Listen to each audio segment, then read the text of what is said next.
Sometimes, the heart connects to places and people in ways that words simply cannot express. There are moments in life when we never expect something so powerful to change us, yet it does. I never imagined that one day I would feel so alone, or that love would find me in the most unexpected place. But that's exactly what happened. I married John years ago. At first, everything seemed perfect. We had plans, dreams, a future we built together. But as time passed, the bond between us began to fade. John became more and more focused on his career, and less present in our home. He would come home late, tired, and preoccupied, never really noticing how distant we had become. He no longer seemed to see me, to hear me. It hurt, but eventually, I grew used to the loneliness. But at home, there was someone who saw me. Someone who greeted me with unspoken love every single day. Charlie, our black and white dog with those deep, soulful eyes, was always there. No matter what, he stayed by my side, giving me his unwavering companionship. His love didn't require words, it was enough just to feel his presence. Most evenings, John would come home late with a new excuse for his absence. And there I would be, waiting, alone in the house. But Charlie was always there. He would come to me, rest his head on my lap, and stare up at me as if he understood, as if he could see into the very depths of my soul. Sometimes, when I'd stroke his fur, I felt an overwhelming sense of peace wash over me. In those quiet moments, it felt like it was just Charlie and me in the whole world. One evening, John came home later than usual. I was sitting on the couch, feeling the weight of another night of loneliness. Charlie, as always, came and rested his head on my lap. As I gently ran my fingers through his fur, something shifted inside me. I couldn't explain it, but I knew in that moment that Charlie was trying to comfort me. It wasn't just that he was there, it was the way he made me feel like I mattered, like he cared. His love was simple, pure, and untainted by anything.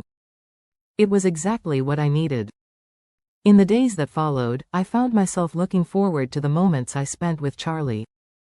Every morning, after John left for work, I would sit on the porch with my coffee, calling Charlie over to join me. He would settle down beside me, rest his head on my legs, and we would share a peaceful silence. There was a calmness in his presence, a soothing sense of loyalty that wrapped around me like a warm blanket. Slowly, my heart began to rely on him more and more. I hadn't realized it at first, but the emptiness in my heart that had once been filled by John's love was now being filled by Charlie's. I began to feel things I couldn't quite name, emotions I wasn't sure how to process. Was this just a deep friendship, or was there something more? Charlie's eyes held a depth that made me feel both comforted and unsettled at the same time. What was I supposed to do with these feelings? I couldn't shake the pull I felt toward him, but I was scared to acknowledge it.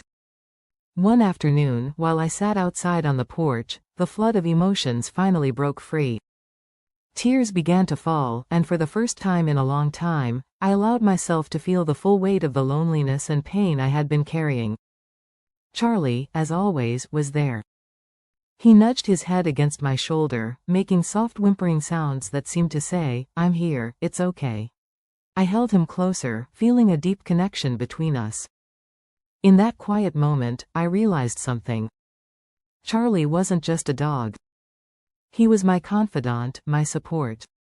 He had become the one constant in a world that had felt increasingly unstable. As days went by, I tried to ignore the growing bond between us. I didn't know how to explain it, and part of me feared that it was something I shouldn't be feeling. But when Charlie looked at me, when his eyes met mine, I couldn't deny it anymore. I was falling in love with him. It was strange, and I couldn't understand why or how, but it was undeniable. One evening, as I sat alone on the porch, Charlie approached me with a new sense of urgency. He placed his head on my lap, looking up at me with those knowing eyes. Something was different. It was as if he was trying to tell me something. His behavior was no longer just that of a loyal companion. It felt as if he had claimed me, as if he was telling me that I was his, and he was mine. I couldn't shake the feeling that there was something deeply meaningful in the way he looked at me, something that transcended what I had ever experienced with a human. I tried to push these thoughts away, to convince myself that it was just the loneliness speaking, but Charlie's presence only seemed to amplify the void in my heart that John had left.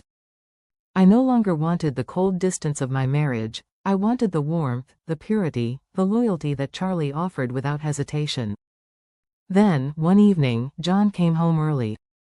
I had grown so accustomed to spending my evenings with Charlie that it felt like a shock to have him home. I was sitting on the porch, Charlie lying next to me, when John opened the door. He stopped in his tracks, his eyes immediately locking onto me and Charlie. There was a moment of stunned silence before his anger erupted. "What are you doing?" he demanded, his voice shaking. "With a dog?" He could see how close Charlie and I had become. He could see the bond, and he couldn't understand it. The hurt in John's eyes cut deep, but I didn't know how to explain what I was feeling. I was frozen, torn between guilt and the truth of what had unfolded between Charlie and me. Charlie, sensing the tension, barked and stood protectively by me. It only made John angrier. "You've crossed a line," he said, his voice trembling. "How could you do this with a dog? This is not normal." His words hit me harder than I expected. I could see how much this hurt him, and I knew, deep down, that he could no longer understand the connection I had with Charlie. It was more than just a pet. It was something pure and real. But John was too consumed with anger and confusion to see it. That night, John went to bed early, and I sat alone with Charlie, feeling a wave of sadness and uncertainty. The bond between me and the dog I had once thought of as just a pet had now turned into something far more complicated. A few weeks later, John and I made the decision to divorce. We both knew that our marriage had run its course. It wasn't an easy decision, but it felt like the right one. After years of emotional distance, John's departure didn't leave the void I had once feared. Instead, it left room for something different. Charlie remained by my side, his loyalty and love unwavering. But something was still missing. I loved him, but there was a part of me that longed for more.